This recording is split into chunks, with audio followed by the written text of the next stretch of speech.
Hello and welcome to WION World is One. I'm Ghadi Francis and this is the West Asia Post, our weekly show where we bring you all the latest updates from the world's most volatile region, a region that is currently evolving both geographically and diplomatically. Currently, the Saudi Crown Prince Mohammed bin Salman is on a Gulf regional tour. Meanwhile, UAE's top security envoy is in Iran. On the other hand, the Turkish President Recep Tayyip Erdogan is inking deals, boosting bilateral ties with the Gulf states. So as the United States looks to move out of West Asia, countries here are choosing their needs over age-old ties. We bring you the story. They say in politics there are no permanent friends or enemies, just permanent interests. But what happens to those interests when you have decades of rocky relations? Do you sweep them under the rug and never discuss them? Or do you confront the past with eyes on a new future? West Asian leaders have chosen the former. They are meeting and greeting, but without confronting their past conflicts. Since 2021, Gulf nations have seen a lot. Arab states are normalizing relations with Syria. Saudi Arabia is talking to its old foe, Iran. The 4-year Qatar diplomatic crisis has ended, and Turkey is making amends with UAE.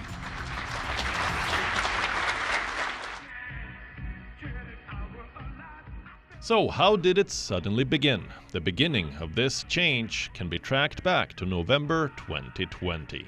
Donald Trump was out, in came Joe Biden, heralding a new era of US diplomacy. For years, the US has been a key player in West Asia, but now their focus remains the Indo-Pacific. So the region is on the back of their mind.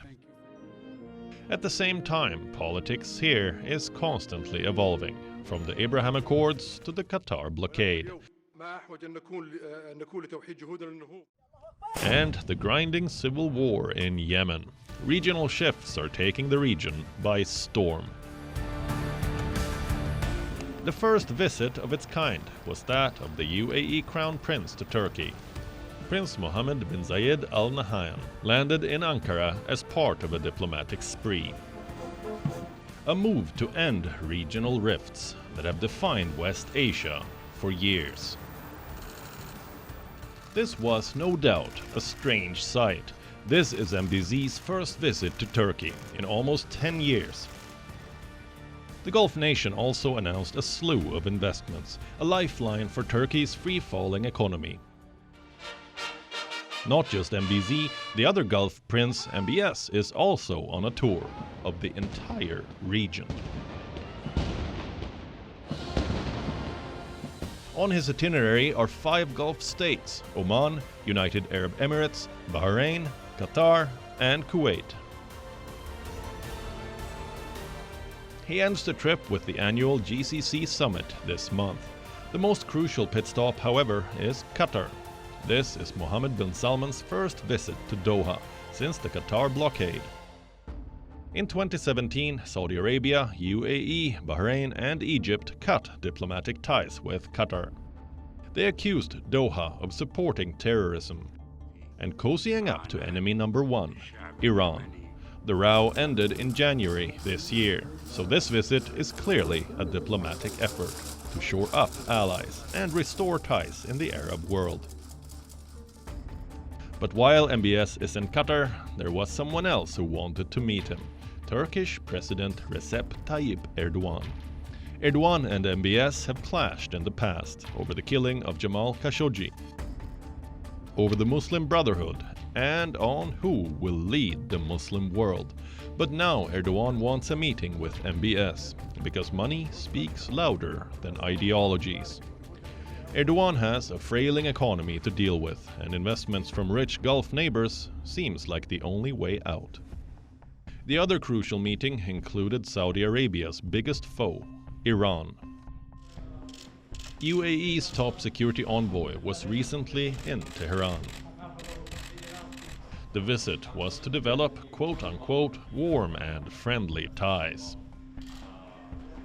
If this isn't a possible sign of thawing relations, we don't know what else is. The UAE-Iran relations have been rocky in the past. UAE was a part of a Saudi-led coalition fighting the Iran-backed Houthi rebels in Yemen. But it looks like UAE is now charting its own foreign policy course. For years, UAE has punched well above its size. Its foreign policy and intervention in wars has made it an important player in the region. So now Abu Dhabi is leading as the peacemaker, raising the specter of a game-changing quid pro quo. The recent meetings signal a larger regional shift. West Asia is going through some serious realignment. Some old foes are learning to live with each other. A superpower is recoiling after decades of interference. And others are vying for more power in the region. Winds of change are truly blowing here, but after the dust settles, what will it mean for West Asia? West Asia Bureau, WION. World is One. Like always, we will continue to bring you all the latest updates from the heart of the conflict. Don't go anywhere, we have a lot more lined up for this edition of the West Asia Post. But first, as usual, let's take a look at what else is making the headlines across West Asia. Scuffles break out at the Turkish parliament during talks for 2022 budget. Lawmakers from Erdogan's Justice and Development Party clash with those from the main opposition Republican People's Party.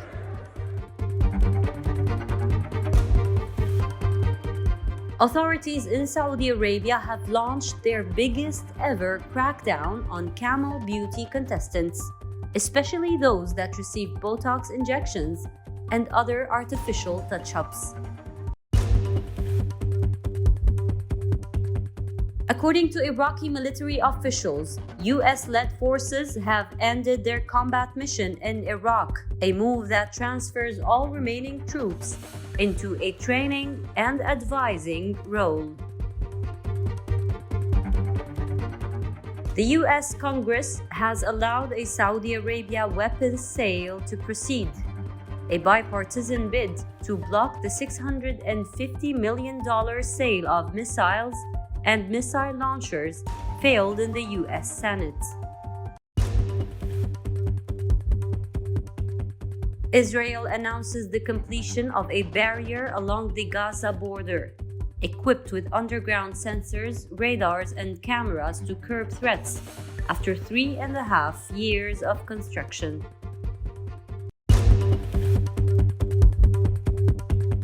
The United Arab Emirates is slashing its official working week to 4.5 days and moving its weekend to Saturday and Sunday in a major shift aimed at improving competitiveness.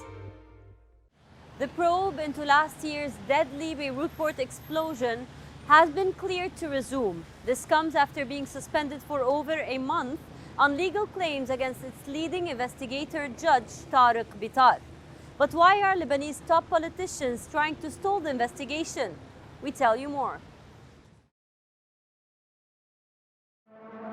4th of August 2020, a warehouse in Beirut caught fire. When it ripped through the building, this happened. A huge mushroom cloud engulfed the skies.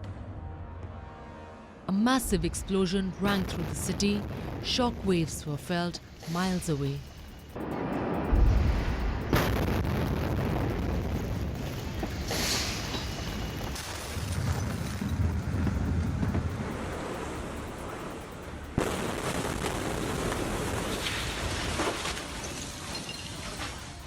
The fire detonated 2,700 tons of ammonium nitrate.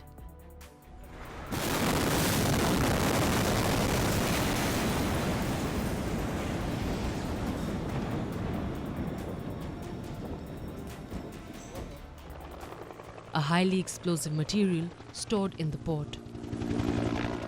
In moments, the city resembled a war zone.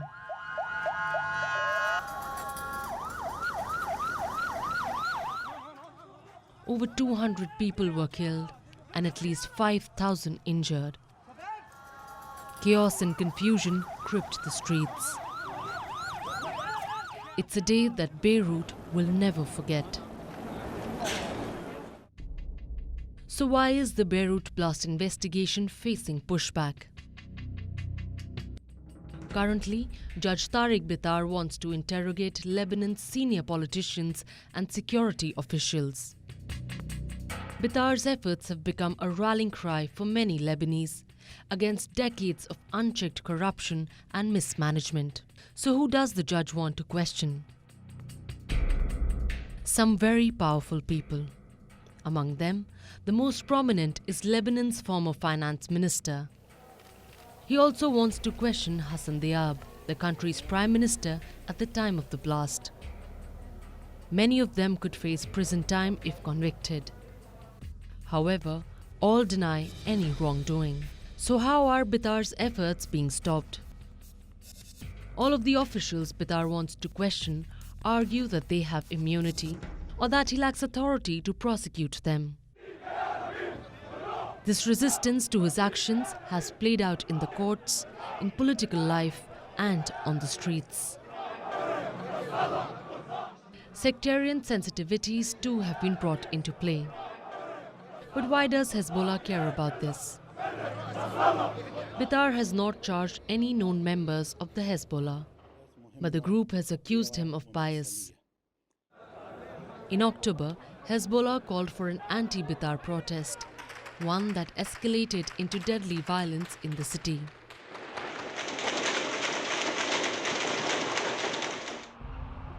So what exactly is at stake in Lebanon? Any hope of accountability? The tussle over the probe is a part of a wider struggle. It highlights problems with Lebanon's politics.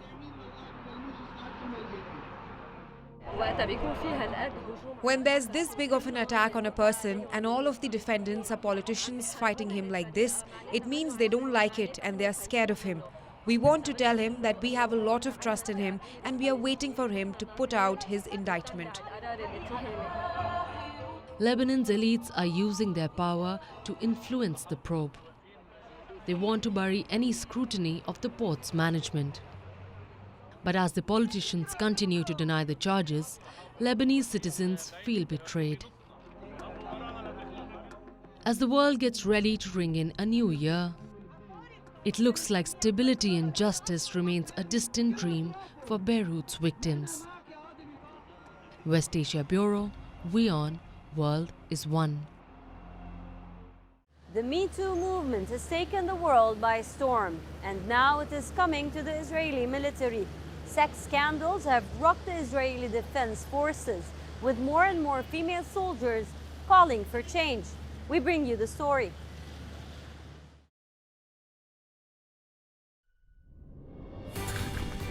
The Israeli Defense Forces, formed in 1948, it is one of the strongest militaries in the world. Currently, the IDF has nearly 170,000 active military personnel. But it lists over 3 million men and women. This is because military service is mandatory for citizens. Given that Israel's population is just 9 million, nearly 1/3 of it is part of the defense forces. This brings us to the women of the IDF. Israel is one of the few countries that require mandatory military service for women. Every year, nearly 1,500 women are drafted into the IDF. It is the life that is glorified. Women in the IDF are looked at as heroes. But what exactly do they go through on a daily basis? Sexual assault, harassment, rape, violation of privacy, and unwanted peeking or photography. This is what the women of the IDF deal with every day. In the last few months, several scandals have rocked the IDF, one even involving a top IDF officer. Lieutenant Colonel Dan Sharoni. He was arrested last week for suspected sexual offences. His crime? Filming female IDF officers at all the bases he served. Some of his secret camera devices were even disguised as mobile chargers. And not just that, he even transferred their intimate photos on his phone. The scandal seems to have rocked the IDF, but sexual harassment here is not new. There has been a 105% increase in sexual offence complaints. From 2015 to 2020, just 5 years, and a 105% increase. In 2020, 2,261 complaints were received, compared to the 1,101 received in 2015. More importantly, nearly 68% of these incidents were in a military setting. In 2020, 289 IDF soldiers reported incidents of rape. An additional 705 reported sexual assault incidents, a figure that has almost doubled in the last 5 years. The latest scandal follows two other high-profile cases. One is the Gilboa prison allegation. The prison commander here confirmed reports that female soldiers in the prison were pimped to prisoners. Another officer in an elite unit of the Navy was charged with 3 counts of rape against another soldier. For many, this has raised questions about how the IDF functions and if it is truly safe for women. But most importantly, it points at a more systemic issue. Men abusing their position of power. It is an issue larger than the system. But what the IDF lacks is a proper system. It lacks even basic support for victims. Most reported cases are silenced. In 2020, only 3% of all sexual offence cases ended in legal action. This is a dismal figure for the Israeli Defense Forces. It is an institution revered like no other in Israel. A military that has a huge social media presence, but one that still fails to protect its women. West Asia Bureau, WION World is One. A small cuneiform clay tablet dating back to 3,500 years old has been put on display in Iraq for the first time in 3 decades. One of the world's oldest works of literature, the Gilgamesh tablet, was looted from Iraq during the Gulf War. We take a look. This is the Gilgamesh Dream Tablet, a religious text as old as time, dating back almost 3,500 years. It bears a portion of the Epic of Gilgamesh. Distinctive for its wedge-like cuneiform impressions, the tablet contains sections of a Sumerian epic poem. In this, the hero Gilgamesh recounts his dreams to his mother. Some of the stories are mirrored by the Old Testament. It is one of the world's oldest works of literature.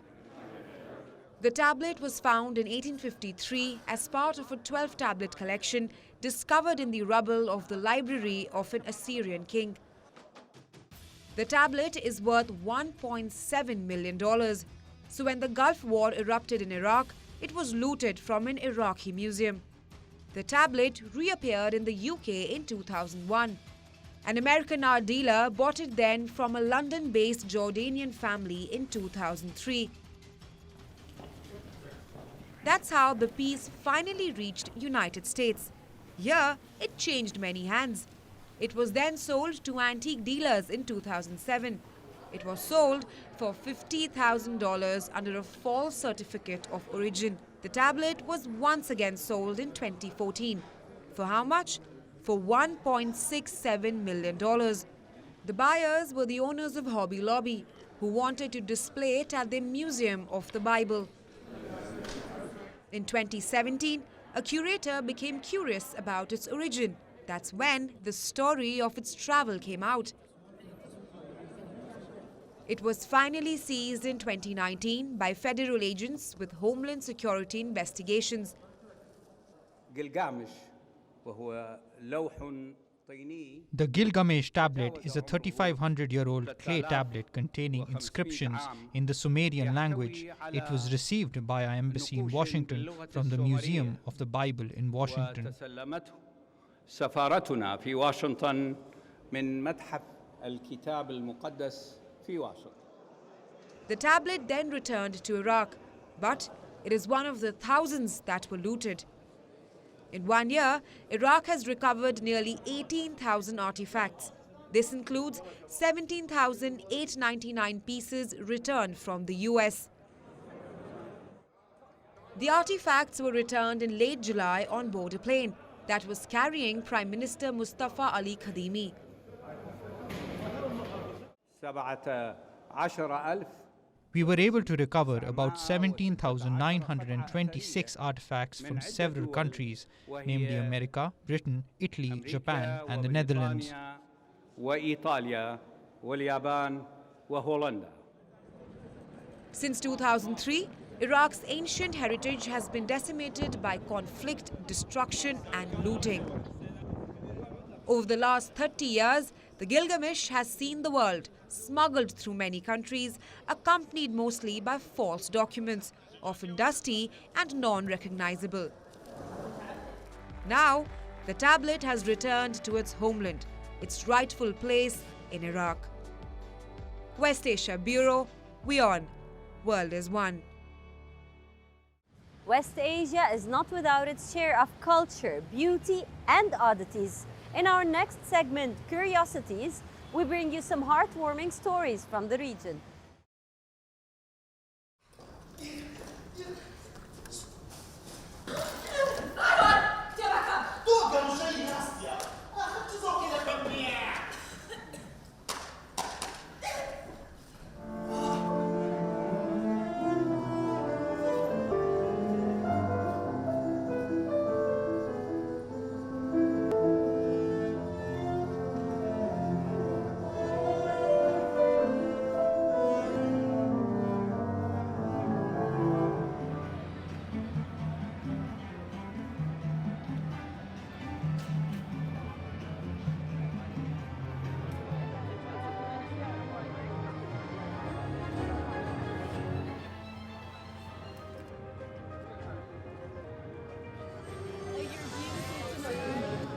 On the red carpet of